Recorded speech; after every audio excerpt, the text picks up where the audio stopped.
JC, Jeff here.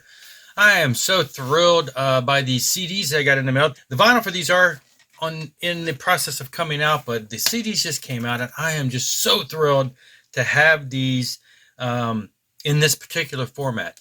Now, the band I'm talking about today is the band Leviticus. Now, if you're not familiar with them, they're a Swedish band. They would be classified as, a Christian rock and metal band from the early days. So it's to me, they're one of the early bands that around the same time Stryper came out, I had kind of discovered them because their first album came out around the time that Stryper was becoming big. So to me, they were one of the early pioneers of the Christian hard rock and metal movement because, again, in the 83, 84 year is, I think I discovered them probably in 85-ish, is when they, hit the streets and were becoming known. So now, they started in 82 with a little EP that came out. I don't even want to try to pronounce it because I don't speak the language, but it was all sung in their native tongue, and it was like a 4-song EP. Now, that then led to them bringing out a full album, also sang in their native tongue. And so that particular album, I showed it a couple of videos ago because it was reissued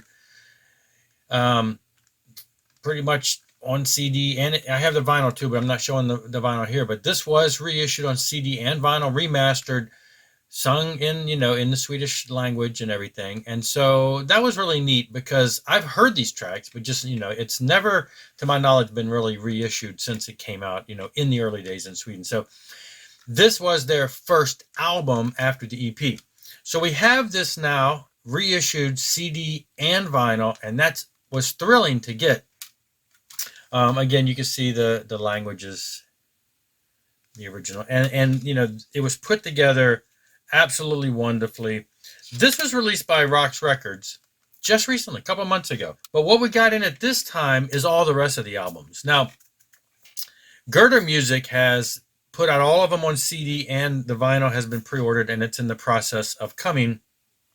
And looking at the mock-up pictures, they're going to be on all kinds of beautiful splatter-type records. But got the CDs in and am just blown away at the treatment that they received. This is just top-notch treatment. So let me give you a little history. So they came out in after this album, they went back in and they recorded the album with English lyrics, re-recorded it for the album I Shall Conquer. Now, that was released in 1984. Again, they were singing it now in the English language.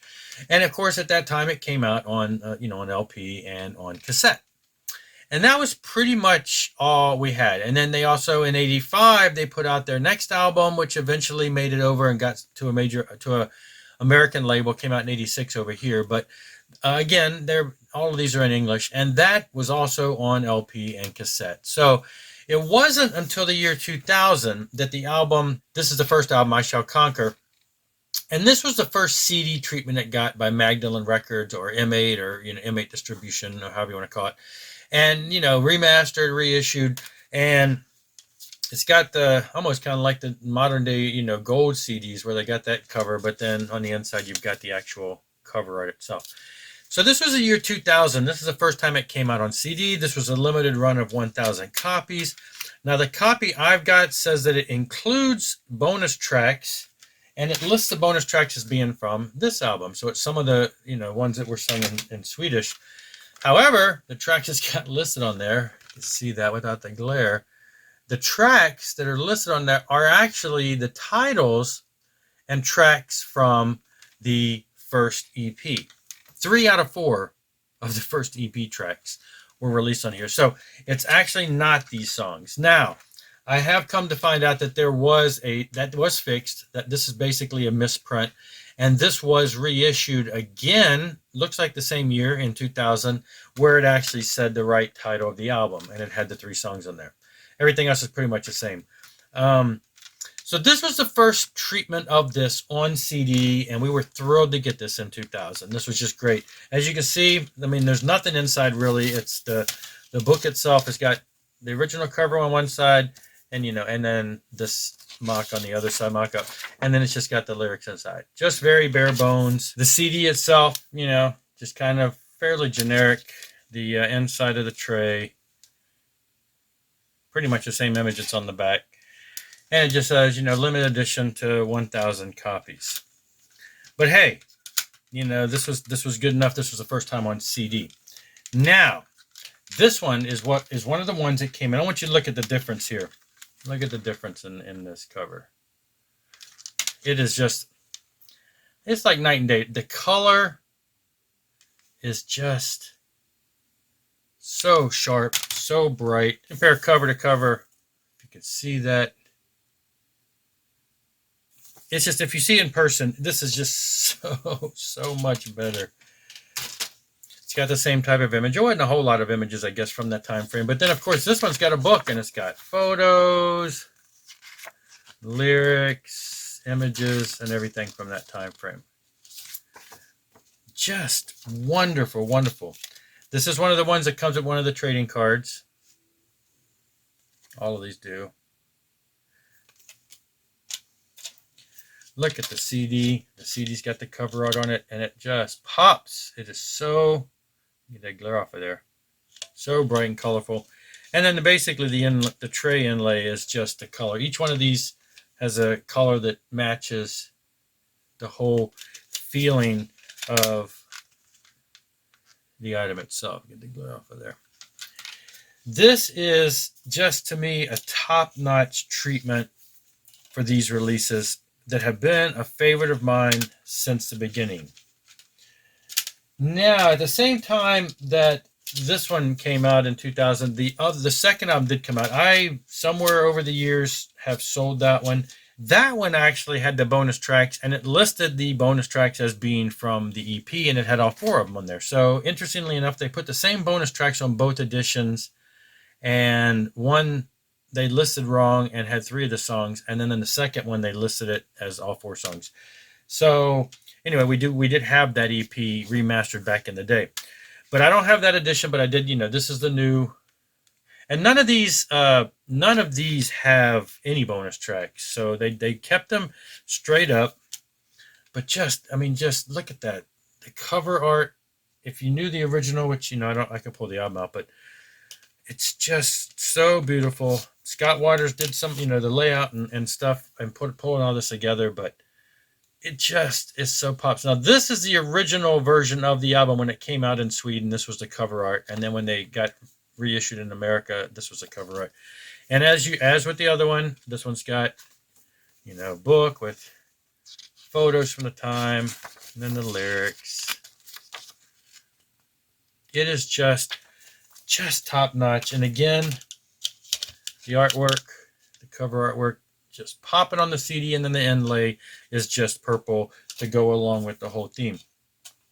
Now, these first 2 albums, they were a trio with Håkan Andersson, I guess is how you pronounce his name, on vocals and bass, and Bjorn Stixon is the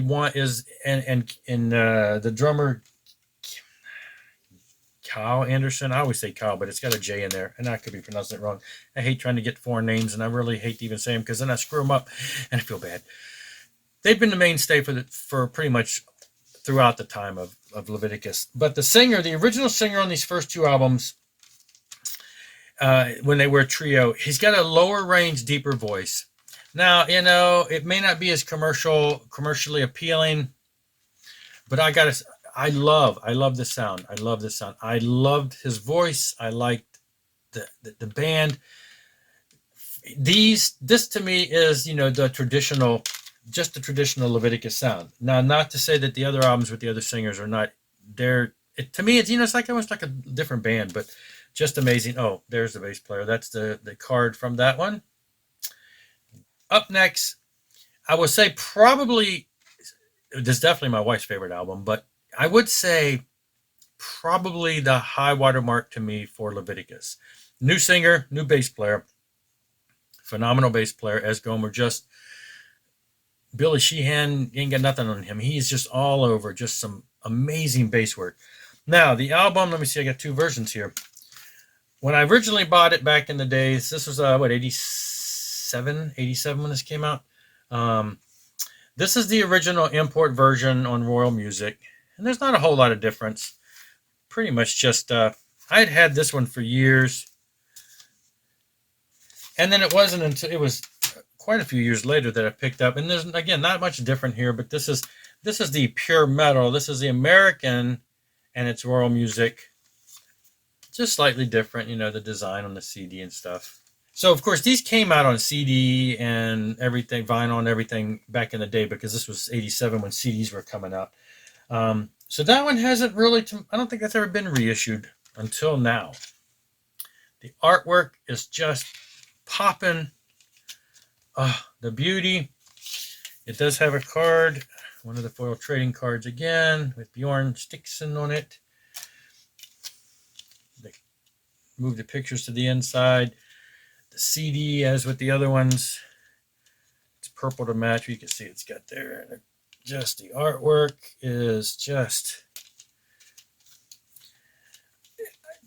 because they look so, they just look good as a set, but they look so amazing. It is just great to see them get this treatment. And again, now we got photos and stuff, which we didn't really have in past releases. Lyrics and all that. Top notch, top notch.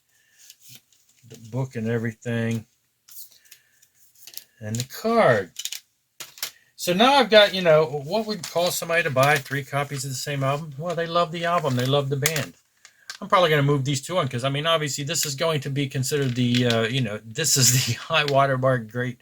These are just originals. And, you know, the remastering sounds great and they look great. And so, beautiful. Okay, up next was their final album, Change of Singers Again. To me, when this album first came out, I thought, oh, this is, of course, we're talking, again, back in the 80s, in the late 80s. This album was just too commercial. Keyboards, which the other albums, you know, had some commerciality to them, too. There was some keyboards here and there. This one felt very commercial. The singer had a more commercial voice. And in the early days of this coming out, back in the, you know, 89 when it came out, in the early days in the 90s, this was always kind of my, okay, it's an okay album. But of course, decades later, it is just amazing. It is one of my favorites too. Every album to me is a little different, so every album has a different type of love.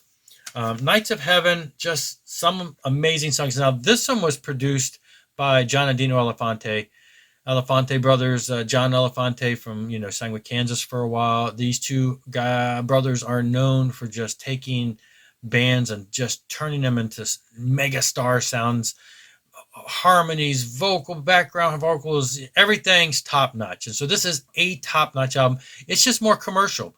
It's still got the Leviticus feel, but it's more commercial. But it's great, and I love the songs. It is just, yeah, I don't know what else I can say about that. I do have the original Royal Music import version that came out, and let me see what was in here. You know, the CDs are pretty silver, just typical. Yeah, there's nothing inside, just, you know, just lyrics. Open up. It was the late 80s, you know, not a lot of money was being dumped into CDs. So now we get this one, everything pops. The artwork is beautifully restored.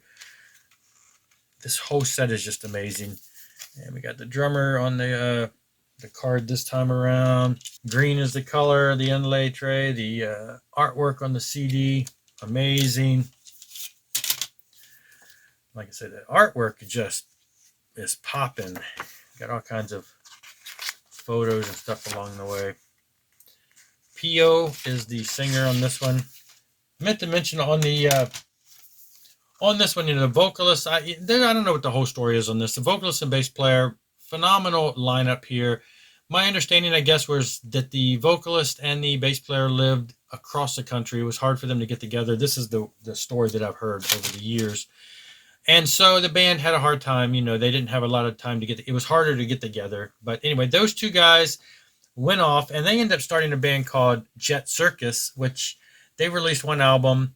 I have the vinyl and the CD of that. Jet Circus is another great band. They just, the two of them went on and did their own band, and that's why for this album they, you know, picked up and got a new singer and bass player and went on. Now, the band pretty much broke up we know that Bjorn and Sonny Larson from another, that Bjorn had recorded with before, former singer for Motherload, they went on to form XT and did some albums with that, and that's a whole nother topic.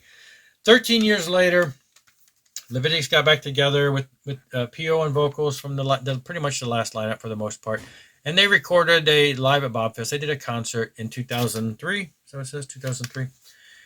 So they got back together. It says live at Bobfest 2003, and it says after 13 years of silence. And this was released by the band, and it that's the kind of grainy photos and stuff there, but it was nice to have a CD release of that. That has also been included in these reissues, and just that everything, the logo, everything pops on here so much better. We've got a card in there for that. Same treatment, amazing CD. Everything, photos and everything. Now, the only other reissue that we've seen of the Leviticus stuff was a couple years ago, the 35th anniversary. The band released this box set. 35th anniversary, Leviticus in His Service. And it has all the records, aforementioned records. And they've all been reissued in these little slip cases. They've been remastered. There is some bonus tracks. The bonus tracks tend to be songs from the Live at Bobfest. Even though there is a disc in here for Live at Bobfest, this is a DVD. So this is the actual DVD concert, and this is the audio. So some of those audio tracks were included on the bonus discs. But as you can see, to me, the artwork is a little faded, kind of, it's just kind of cardboardy looking. Music sounds great, but all the covers, they don't pop like these new reissues because they're just kind of like imitation record sleeves. That one's really kind of faded, and this one too just doesn't really pop. And when I say bonus tracks, it's like everyone has maybe one bonus track on it, so you're not getting the entire, I don't think. Okay, well, there's 4 on here. Maybe overall, if you add them all together, maybe you have all the Bobfest stuff. I have to go back and look at it. Came with the book. The book had artwork from some of the albums, so that was kind of nice. The book has a artwork and stories, pictures of them in the early day. A lot of this is probably appearing in these new sets. And it's got stories there. So this was a big step up, again, coming from the band. This is great, but anyway, these new ones, artwork, everything, top notch. Pop. Girder has went above and beyond when they put out these classics they've been reissuing, and this is just another fine example of the kind of work that they're doing. And so anyway, I wanted to share that. It's great to see these come back out, because the other ones that had been out on CD and reissued have been, for the most part, hard to find and out of print. So it's great to see these finally come out. They are limited. I think each one is, probably only a handful of hundreds to come out. The vinyl is on its way. Everything except the Bobfest will be on vinyl. And so we'll be getting all 4 of those. They're going to look beautiful. I have the originals, but it'll be nice to have an updated, remastered copy. That's all for now. I'm sorry this went a little long. I just had to share this great set. Check them out. Thanks a lot for watching. I'll be back. Rock on and rock hard.